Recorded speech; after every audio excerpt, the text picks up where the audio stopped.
Hi, I'm Allie, and 2 years ago, I introduced the Fruits Basket anime to my husband. And I'm John, and as an anime only, I'm so stoked to see which of my theories are right. And which are questionable. So join us today as we talk about Season 3, Episode 11, Goodbye. Alright, so where are we starting? Actually, I know where we're starting today. Oh. How long does it take to get to a train station?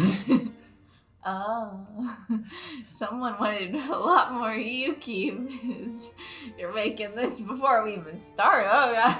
Okay. I'm just curious how far away this train station is, because he made it seem like it was pretty close by and he'll be there in a second. A lot of stuff happened. I see no Yuki. I see no Machi. There is no kiss confirmation. They threw my whole kiss timeline out the window. Yeah. If you'd like to go ask some questions, the answers are all on our bookshelf. You can go ahead and open up volume number 22. I can't do that for weeks. I know. Hopefully next week I get resolution. I don't know. Will we ever even see Machi again? Who knows? I think that'll just be a loose end. You make it up in your mind. I would cry. Okay, so where are we actually starting? Well. All right. Interesting. Okay, so we're starting from Tohru's perspective, and she's walking out to Utani and Hanajima, just like we saw at the end of last episode. I like that we get to see through her eyes. Very fun, very fresh. Love it. Ooh, zesty. And then we get to see her run after seeing Kyo again, which, love that. I love that scene so much. Yes, and I love how they didn't, reuse it, verbatim from the end of last episode. They have that hilarious zoom out where they're very far away. Oh, yeah. I was deceased. And yeah, Tohru just says, my feet, they just started running. This isn't what she planned. She says that it's not right. When she saw him again, what she was supposed to do was smile, saying that she had this plan in place. I'm sure she thought about this moment a lot in the hospital. Yeah. I would imagine it crossed her mind once or twice, which I think is devastating. Because the whole smile thing that she does, and we see this throughout the episode, it's all for everyone's benefit but her own. And she had this plan, probably because we talked about this before. Kazuma told her to smile for Kyo. Yeah. And it's smile through the pain, girly. Yeah. In this context, let's say that things didn't work out between Kyo and Tohru. Imagine her just forcing herself to smile every time she saw Kyo in an alternate universe, just because Kazuma gave that advice. Obviously, it ended up working out pristine, and Kazuma's still best dad because he's looking out for Kyo, but big oof. Yeah. I feel like so often we forget how hard it is for someone to be an emotional support, and you just gotta give them that moment and give them their time and their space. Because, I don't know, with Tohru specifically, she was asking, how can I break the curse? What do you know? How can I help? I don't want Kyo to get imprisoned. What can I do? And Kazuma, if my memory serves, was basically well, we don't really have much information, but honestly, the best thing that you can do is just be yourself, which wasn't even really herself. She was hiding some things. She was repressing a lot. What was she hiding and repressing? Nothing big. I see nothing. But yeah, she was not doing very well, and she was forcing herself to smile. And he said, yeah, just keep smiling, just keep doing exactly what you're doing. That's really hurting you and stunting you emotionally. Just keep doing that. It helps everyone. Yeah. And yeah, that was not good for her. So if she had to keep repressing it and putting down her own emotions and keep smiling for other people's sake, we saw where that ended up. Yeah. It was not good. Yeah. And I love how she was able to just in this episode, we saw the evolution from that thing that she'd done for the entire series. It just stopped working. She reached a point where it stopped working. Yeah. And it was okay. But we're getting ahead of ourselves. A smidgen. Kyo catches up to her. Yes, and she runs off again. I love that we get an adult, a child, and a cat. All like, he got dumped. No, yeah. It's like, oh no. Because that's so real. Because, like, if you saw something like that happen in public, your instant reaction would be like, oh no, what did he do? Like, T. Yike. T that I will never know, but I will develop a headcanon around these two individuals on the sidewalk. Yeeks. Yeeks! But yes, and so Tohru gets frustrated with herself that she handled seeing Kyo again totally wrong, and she feels like there's no place left for her in Kyo's life. And then we get that little sneak peek of Yuki at the hospital, flashback time. I love how you're like, John, it's Yuki! John, look, your crumbs are here! They were legit crumbs, too small for a mouse. Or even a rat. Oh, God. Okay, but he's kind of just chatting with her. I love how she tucked the bunny that Momiji gave her in. Yes. That made my heart so happy. But they're just kind of chatting, and he tries to bring up Kyo, and instantly she just starts crying, like involuntarily. Yes, and then she starts hitting her face to try and force herself to stop crying.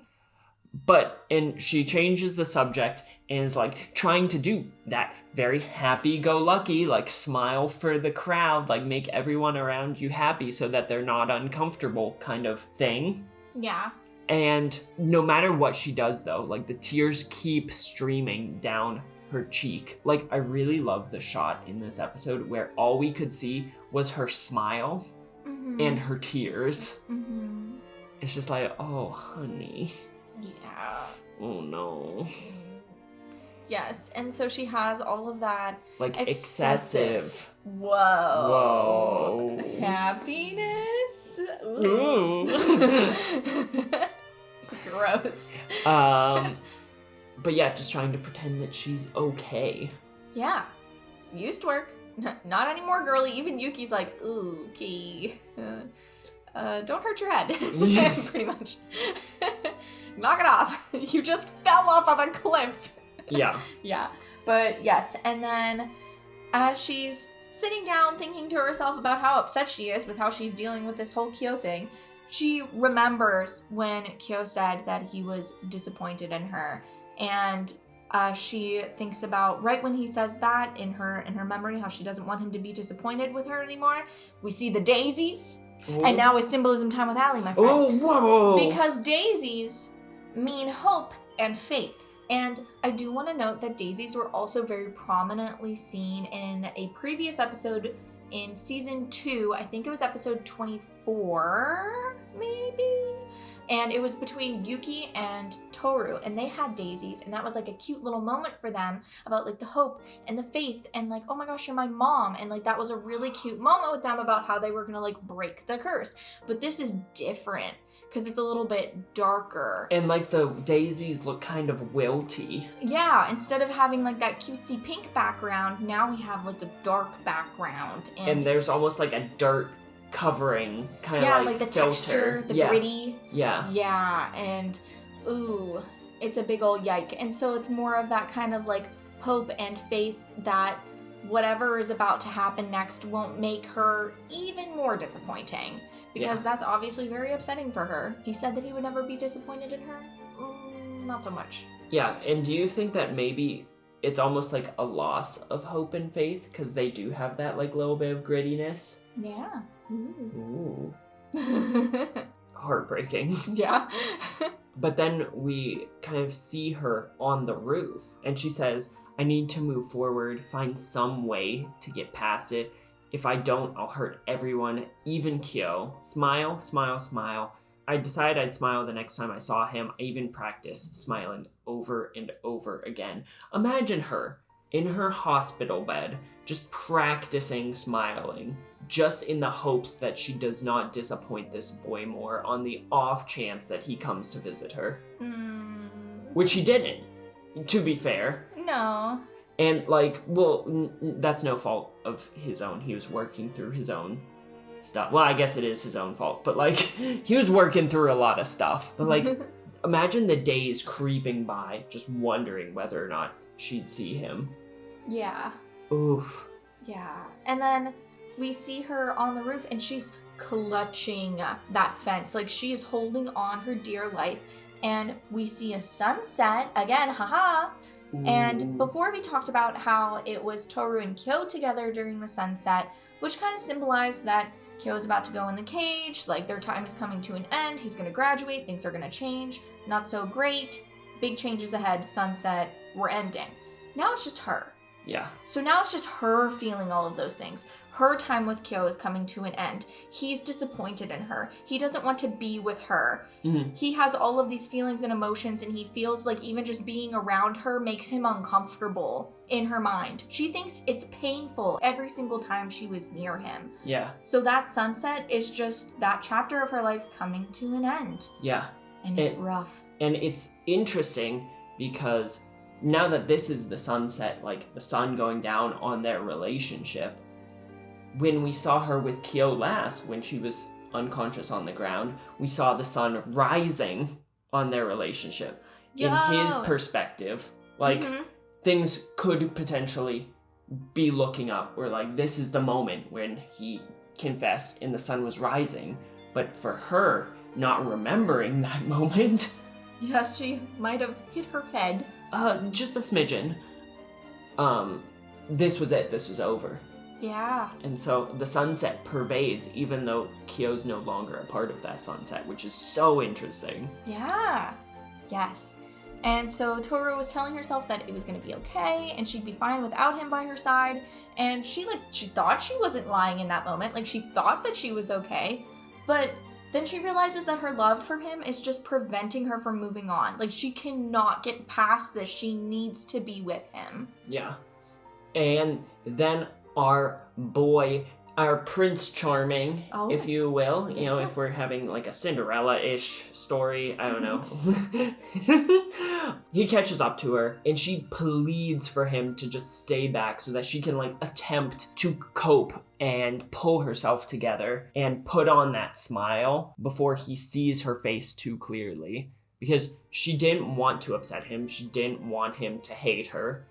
And it's more than anything, she didn't want him to be more disappointed in her for showing that weakness and that pain and that sadness over loving him. Yes, and then we get to the part I've been waiting almost like the majority of my life at this point.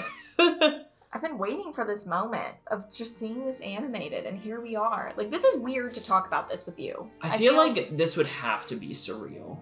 Yeah, this is really weird. Because while I've been waiting for something like this, not even really, it's been like, what, two and a half years? Yeah. Maybe? You've been going through this for a long time. Yeah, I remember going to like one of the like old bookstores. I don't even remember what the name of it is anymore, but like going to one of those old bookstores and buying the manga the second it came out and reading it in the parking lot because I just couldn't take it anymore. Like, I needed to know what would happen next, and seeing this and being like, oh my gosh, is this the last one? Like, I don't even know. Like, they kissed and stuff. Like, this is crazy. And I was so young. And now I'm like much older and talking about it with you. And like, I feel like I'm spoiling you every time I talk. Anyways, I'm like, am I allowed to talk about this? I have been keeping this on spoiler tags for so long. Anywho, okay. So Kyo apologizes and asks for one last chance, and notable that he always uses his left hand, which is the one that has the beads on the wrist, in this scene. Like, when he's holding her hand, when he puts his hand up to her face while she's crying, like all of those, he's using his hand with the beads on it, which shows that he's just really comfortable around her now. Like, that used to be the no-no hand. Like, please do not hold my hand with that hand. Like, he'd get uncomfortable if she touched his beads in like season 2, episode 2 or whatever it was. And he just knows that she accepts him at this point. And she's like, chill. They love each other. It's gonna work out. So he uses that hand. Oh, I love how he mentions that he trampled all over her feelings. Mm-hmm. And him saying that specifically reminds me of that scene with Kazuma in the mountains when he stamped on that delicate little flower, which I think that we equated to Tohru. Yes, season 2, episode 9. I'll never forget it. It Oh is my ingrained gosh. in my mind. You are just on it with these episodes. Every Kyoru shipper knows season 2, episode 9. I'd never forget it. What do you mean? But, essentially, this mirrors that. He trampled all over her feelings, just like he trampled over that flower. But, like the flower, she also persisted. And then Kyo says that he loves her. And, Ooh. oh my gosh. And then when she asks if they can hold hands, he's like, we already are. And then she's crying and I'm crying. And then they kiss and I cry more. And when this happens, I just love how this show uses eyes. Mm-hmm, mm-hmm. Like, how they illustrated Toru's eyes in this moment, having that, light circle the iris. Yeah. Oh. The tears welling up. Yes. Yeah. It just was it illustrates what's happening so, in such a nuanced way but you get it fully and explicitly, and I love this show. I love the music. There are some doves. Yes, doves, which Which are also a symbol of peace in Japan. Ooh. Yes. There's a little bit more folklore-y things behind it, but ultimately it's a symbol of peace. Mm-hmm. Yes. And then Kyo says that it was their second kiss because he thought that she might remember the first one, but she doesn't because she hit her head really bad and she was starting to become unconscious, so... And it's so cute. He was like, if you don't remember, then it doesn't count. Yeah. And it's just oh. Yeah. Oh, They're so cute. And they're so precious. He wants to hug. He's like, I know, being with you means that you'll have to deal with this weird body of mine. I'm gonna transform. And Toru's like, I love you no matter what, and that love is invincible. And they're just such precious little cinnamon rolls. Yeah, they're trying to figure out this relationship. There are still some things we have to walk on a little tightrope with. Some things might be upsetting. And Toru's like, no, I accept you and I love you. And both of their smiles in this scene, they were both smiling with their eyes, with their whole face, and after Toru says that love's invincible, Kyo's just saying that, well, then maybe I'm invincible too. There's nothing to be afraid of now, not if you're with me. Just, oh Yes. my gosh. Yes, and his smile, I love this smile. Yes. Oh, I've never seen him, and I think that's very pointed, yes. never seen him smile like that genuinely with his, because usually he smiles, but it's almost like a concerned smile. Yeah, oh, well, I'm happy now, but, how long is this gonna last? He's such a, he smiles with his eyes, his whole face. Mm-hmm. So does Toru. I feel like Toru's smile is also the most pure smile we've seen thus far. Maybe I'm just reading into that because the moment is just so pure. Yes. Oh. Also, I feel like my whole life I've just learned from Toru and just taken her life lessons into account when doing anything in my own life, because what better way to learn life lessons than from Fruits Basket? Happy I read it when I was young. Anywho, but this type of unconditional love is so sweet to me, and it's carried through some of my relationships, with my friends and also with John. If something happens, we'll be sorry you have to deal with this. And it's, no, I'm not dealing with it. I love you. Yeah.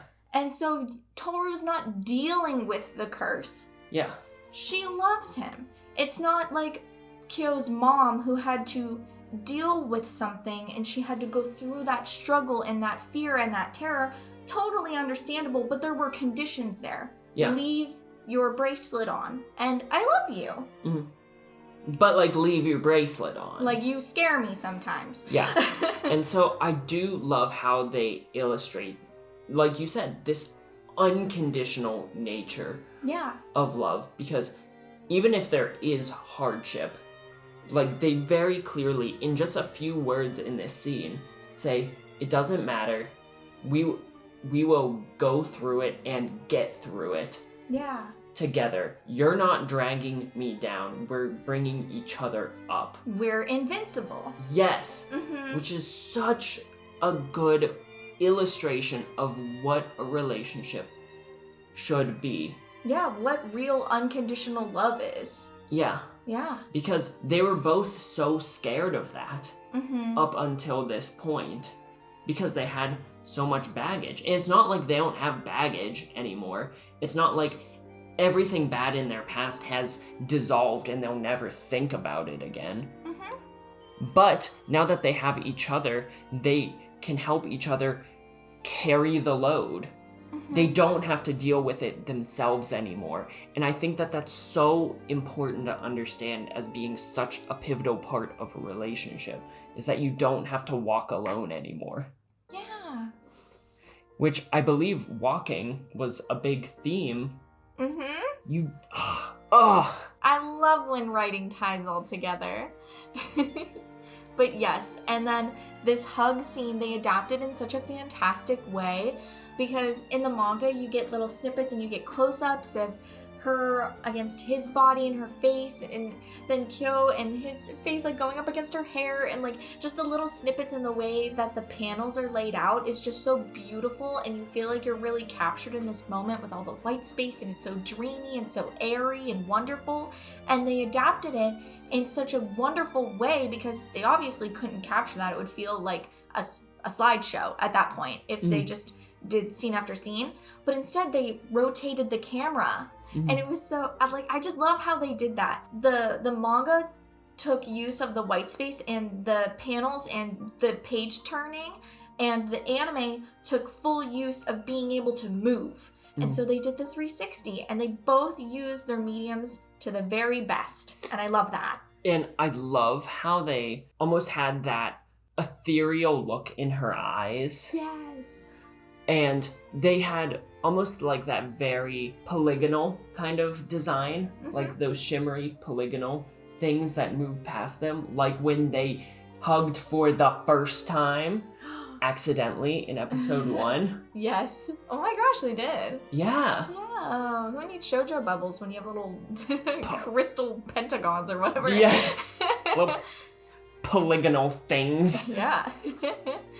Yes, and then while they're hugging and just waiting for Kyo to transform, the music does this really good repeating thing, and it kind of reminded me of like a Jeopardy song or like some type of waiting song where you're like, okay, it's repeating, like I'm waiting. When's it? It's just not gonna happen. Oh, and then Akito says goodbye. Which, like, hey, curse just broke. So, anticlimactic, but also so perfectly understated that, like, I love it. Because in my brain, if the curse was going to break, it was either going to be, like, this big event kind of thing. Like, almost like one last banquet, everyone comes in, and they're all in the same place, and the curse breaks there if it was going to happen like that. Or they all have to, like, do something, and Akito, like, I don't know. You thought there was going to be a curse-breaking squad that got together and, like, figured out how to do it. Well, at first, but I think last episode I talked about. Oh, well, yeah. It's the theory has molded and changed multiple times. Yes. At first I thought there was going to be a squad. Yeah. Kyoru was not part of the squad. No. Nor was Machi. No. Nor was anyone. There was no squad. Not even a squad. Not even a squad. There's a squad would have been cool. Yeah. Like the literal Power Rangers. That's a fan fiction waiting to happen. That is a fan fiction waiting to happen. Not by us. Go for it. That's not trademarks. But yeah. So I loved how it was just goodbye. Mm-hmm. And then we cut to Akito at the hospital talking about how Tohru, compared to her, is just so pure and pretty. Yeah. And then Tohru hits with that, just one of my favorite quotes in the show, just because of how well it adapts to real life. Mm-hmm. Yes, she says, don't separate people into categories like that to keep them at arm's length. Is so, I feel like as human beings, I feel like we've talked about this before, but it's so easy to other someone. Yeah. Like, say, oh, they're too good for me, or I'm way above them, or I don't want to talk to them because of this or that reason, or whatever, and segment people into these little boxes. Yeah. Compartmentalize them, put that lid on the box, and keep them over there on that shelf where you don't want to look at them. Mm-hmm. Or even not necessarily in a negative way. Yeah, it can be in a positive. Yeah, but like what Akito did was, oh, Tohru's so pure and pretty and everyone wants to be with her instead of with me. Like, everyone chose her and they just don't want to be stuck with me anymore, even though I was chosen to be loved. Like, they were supposed to be with me. And so Akito's getting upset that no one wants to choose her.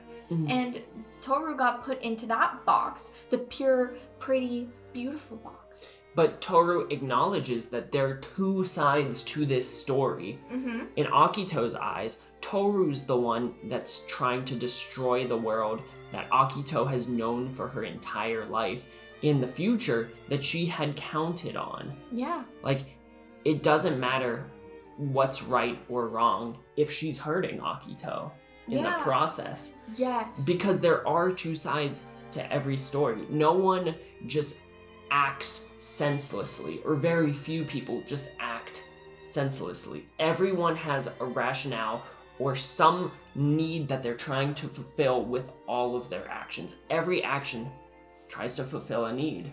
Like, Akito was never this, like, deranged, like, individual who was just pure evil. Akito was just trying to protect the only thing that she had ever known in her life that's not forgiving any of the awful things that she's done, which she's done awful things. As we always say, it's important to recognize that, because you can't just, like, shove that under the rug.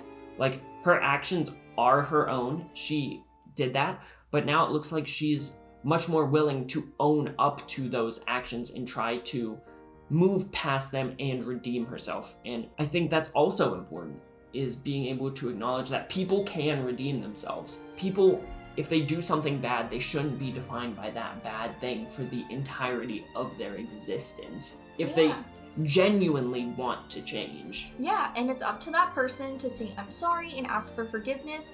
And it's up to the person that they're apologizing to decide whether or not they want to forgive them, because they don't necessarily have to either. But it's really good that Akito has Tohru here, because Tohru has mastered how to ask for forgiveness, because she really hit the nail on the head. It doesn't matter what's right or wrong. It doesn't matter that Tohru was just trying to make sure that Kyo didn't get imprisoned, and she just wanted to spend her life with Kyo, and that's why she wanted to destroy Akito's whole world. And like, yeah, sure, Kyo shouldn't get imprisoned, but like, she was also destroying an entire important part of their family and their culture and their clan and all of these things. Like, she was destroying a lot here with this. So it doesn't matter what was right. It doesn't matter what was wrong. Tohru hurt someone. And so even if that needed to happen for the sake of a lot of people, it still hurt her. But so Tohru apologizes, asks if they can still be friends, and Akito calls Tohru persistent. Yes. Because this is 2 times now, once pre-cliff, once post-cliff. Yes, and I love that she gives the same friendship offer to Akito very similarly to how she gave it to Yuki. Like, even if my memory gets erased, like, can we still please be friends? Like, that same idea. But now it's with Akito.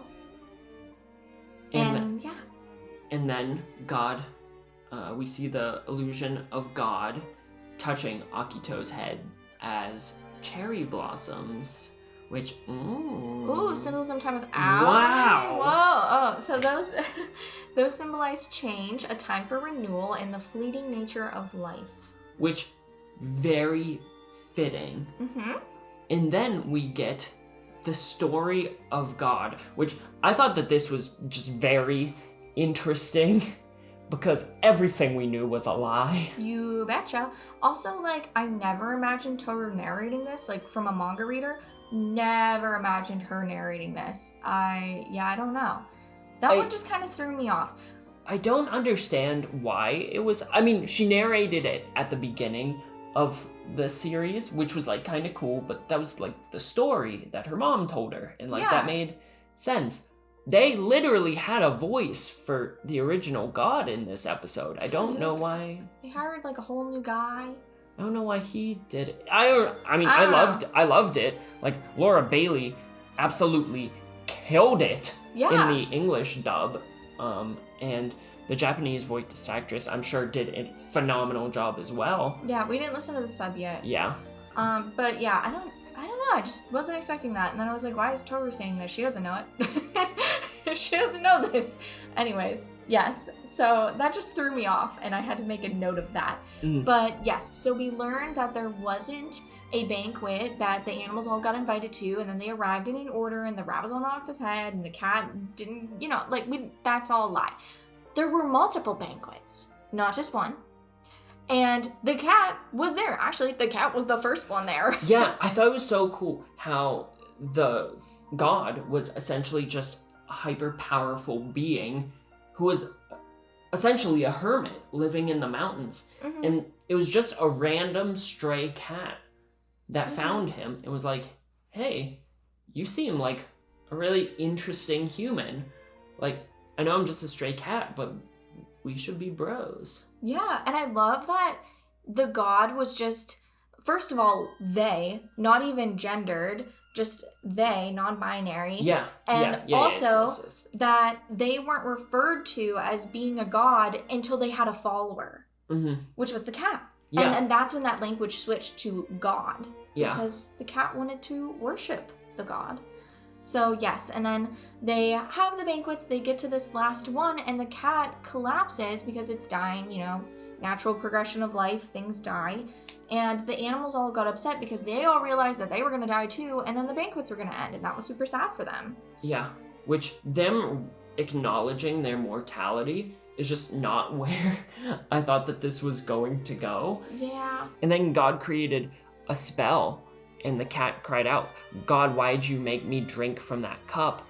I neither needed nor wanted eternity. Yeah, because God made the cat drink from the sake cup before letting it know what it did. Like, there was no consent there. There was no, yes, I would love to be a part of this forever. The cat was just forced upon this drink.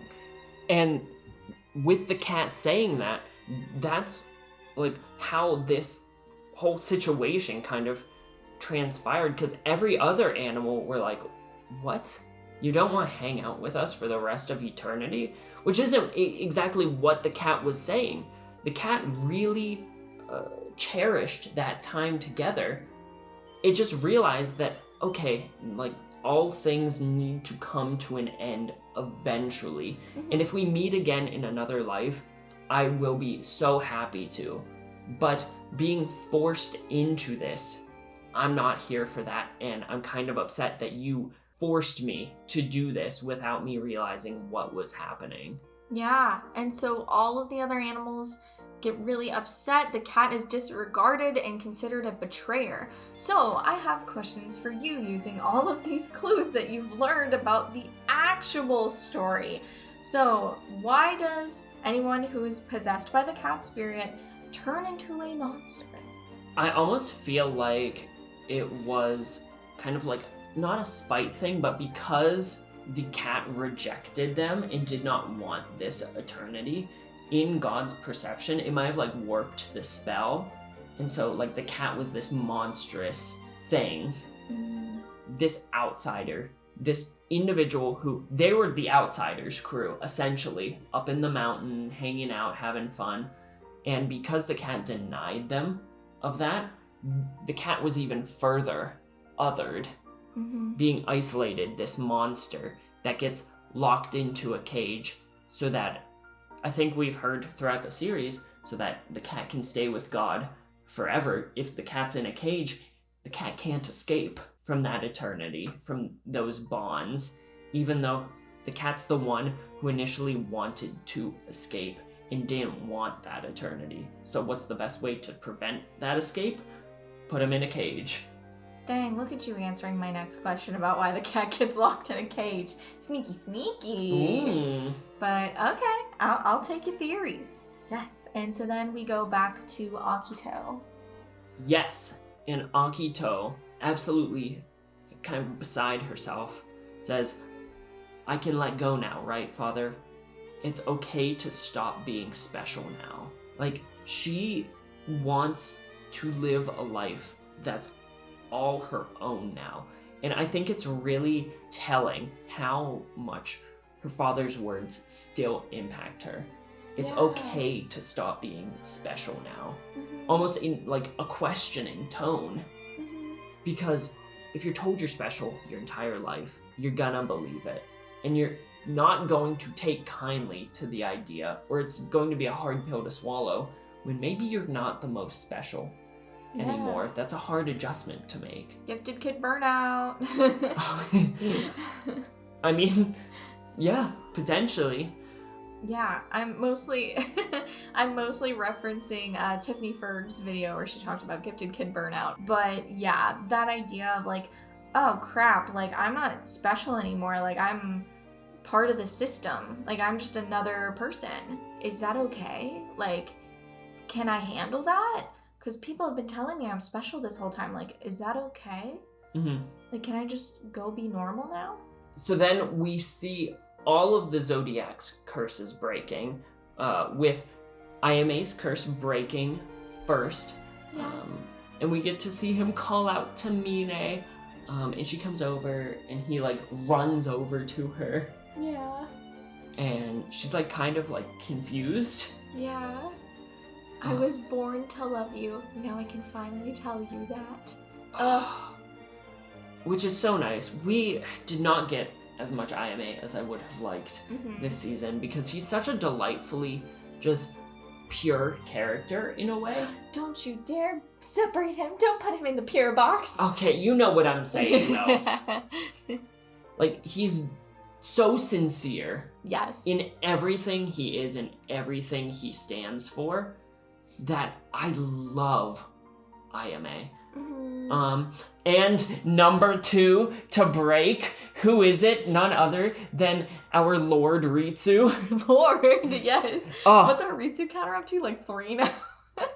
This season? But this is the first, like, in-person arrival of modern-day Ritsu this season. Oh my god. Actually, this is the 3rd arrival of modern-day Ritsu, I think, total in the series. Whoa. Because there was the New Year's during season 2. Yeah. And then there was the Ritsu episode, which, can you even believe he got his own episode? Flashback. But, oh my gosh. Wow. Go Ritsu. Go Ritsu. Go Ritsu's mom. Yeah. Wow. Well. Can you even believe it? We've been blessed this episode. Oh my gosh. And then we get Kisa. I love little Kisa. And the little tiny Mogura. Oh, little tiny Mogura. She's crying as she's with Hiro, as always. They can hug again. And little Hinata's just like, what's happening? Oh, he's so cute. And then Kagura, which, like, big LOL, they stopped animating her, and I think that's so funny. Like, but she was wildin' and stylin'. Like, she was super Metro. Yes, we love that. We love Kagura's new look. Oh. And then Rin and Haru. Yes, and Haru says that it's lonelier than you'd think. And I like how people keep bringing that up. Like, they're all realizing this. That when the curse breaks, instantly you're just so lonely because you've had this bond, whether you liked it or not. Although I think Rin's probably just stoked. Like, get me away from her. All the while, Akito's saying, cry with me, sob with me, scream with me, feel with me. We lost what we had and we're left with no guarantees. Which, I don't know, that hit me so hard in the feels. Because even though the curse is objectively bad for everyone, like, no one was stoked about it by the end there, not even Akito. You know? It's still, maybe it's just because this proves that the series is coming to an end. And so when Akito was saying that, I was like, I am crying with you. Oh, yes. I am sobbing with you. Because I feel like the next 2 episodes are going to be epilogue, essentially. Like, they have to be, because this is such a natural conclusion to the Zodiac plotline. And it's just like, oh my gosh. When Akito was saying that, that's when it set in for me that, like, this is ending. Yeah. And then we see Hatori, his curse breaks, and I love that he finally gets to cry. Because he had that whole episode, like, you cried for me, and he watched that child cry, and he's just, like, confused about crying. And he finally gets his moment where he gets to cry. And then we see Shigure, his curse breaks, and he's like, so this is what it feels like. With his slightly scarring eye. And then we hear Akito say, cry as we did when we were first born into this world. Because cherry blossoms, rebirth, renewal, we're starting over again. They're going on with life without their curses. They were reborn. Yeah. And then we see Kyo break his beads. Yes. Oh, so satisfying. So very satisfying. Yes.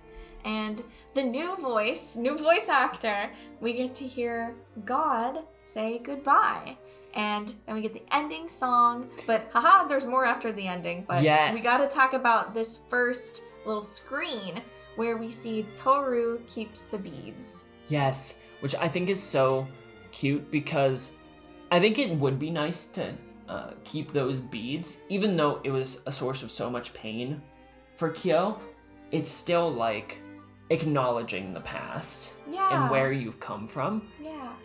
But I think it's curious that, well, not curious, but I love that Kyoko's picture frame isn't shattered anymore. I don't know if this is the first episode that's been like that. I think it is. But don't quote me on that. If it's not, someone correct me. But I think that that's so awesome that she's made solace with her mom. Like, Kyo's made solace with his situation. And Kyo and Yuki have made solace over the hat. Yeah. In a sort of way. And so everything, there's a lot of closure on that shelf now. Closure shelf. Yes. But then we hear the voice of God asking some questions like, when did that promise become a curse? When did our fellowship become a burden? All the while we get to see Kyo and Tohru, and they go visit Kazuma, and Haru and Rin show up, and Tohru needs to go see Akito. Hatori takes her and Kyo, and all the while, all of these little scenes are happening. We don't get to hear any of their audio. God is talking. Yeah. And I love God saying this because it's been called a curse this entire time. And it was never meant to be a curse. Not once was it even considered to be a curse. This was just a spell meant to keep a group of individuals together that never wanted to part with one another. And they thought in the moment, sans the cat, that this was the best idea ever so that they could always enjoy each other's presence, no matter what lifetime they were in. And God realizing throughout this, that was like, oh my gosh, like, I'm sorry. And he actively repents for making this promise because it caused so much hardship over the years for everyone, not just the cat. And then I love the scene when Tohru, she goes with Hatori and Kyo to see Akito. Yes. And Akito like grabs her by the shirt and like yanks her in. Yeah. So good. Akito's still learning how to have a friend. Yes. Yes, and then we get that hard zoom in again on the beam with the replaced wood. Ooh. Talk about changes. Talk about changing things, rebuilding what once was. Haha. And then we hear God say, what I want to say more than anything is thank you. The original memory, forgotten by everyone. And the cat's plea was finally heard. Something came to an end. The curse is broken. you don't need eternity Mm-mm. to have good relationships and good bonds, because all of them, even Akito, I'm sure, will make stronger bonds than they've ever had through the Zodiac. Mm-hmm. And more organic, not made through some kind of magic. You know what they say in Harry Potter? Oh, God, those weren't the words I thought were going to come out of your mouth. What? You can't make someone love you using a love potion, because that's not a real love. Yeah. Yeah. Sorry, had to bring that in there. A Wizarding World. Yes. I mean, it's a spell. It is a spell. Okay, next episode. So the next episode is You Fought Well. Whose voice is that? I think that's what's her name? A certain Kyoko? Could be. Could very well be. No idea what she's talking about. Maybe we get another Urotani episode. It's just a new Utani episode. about being in the gangs. We just see those girls from, what was that, season 1? When they all, like, were fighting. Yeah. Those little, like, punk girls. Yes. Heck yeah. Heck yeah. Be back and they're gonna fight. So we're getting a Urotani gang episode before our Kakaru finale. Yeah, that's when it becomes a shonen. Yeah. And, like, in reality.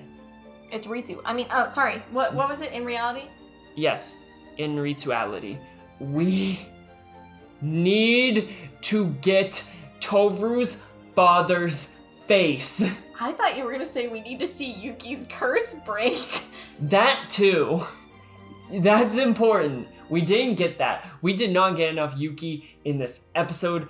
We need to see his curse break. We saw everyone else's. Where's my boy Yuki? He's still cursed. He has to see Machi. We need to see Kyoko's husband's face.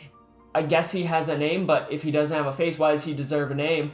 I don't know. Does he deserve a name? I don't know. And we have to see Kakaru's girlfriend. Well, we'll see if we see her. We have to see her. I mean, if you want to go see her, she's on the bookshelf. You can just go look.